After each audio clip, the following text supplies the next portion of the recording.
පින්නතුනි භාග්‍යවතුන් වහන්සේ දේශනා කරනවා මගේ ශ්‍රාවකයෝ සීල සම්පන්න වෙන්න මේ සීලයට කරන්න බැරි දෙයක් නැහැ.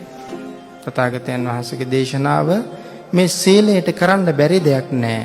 ඔබ අද අවබෝධයෙන් තෙරුවන් සරණ ගිහිල්ලා ප්‍රාර්ථනාවක් කළොත් සිතට ගත්තොත් දිවි හිමියෙන් මම් පන්සල් කඩන්නේ. ඔබට පුළුවන්ද? පුළුවන් නම් සමාදන් වෙන්න.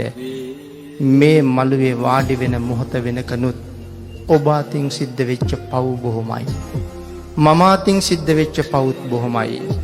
පින්නතුනි හරියටම තෙරුවන් සරණ ගිහිල්ලා පන්සල් කඩන්නේ නැහැ කියලා පොරොන්දු වුණොත් ප්‍රාණ පරිත්‍යාගයෙන් පන්සල් රකින්න පොරොන්දු වුණොත් මෙතෙක්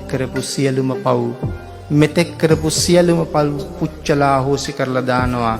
ඒකයි සීලේ බලය. ඒක තථාගත දේශනාවේ එහෙම්මම සඳහන් කරන අට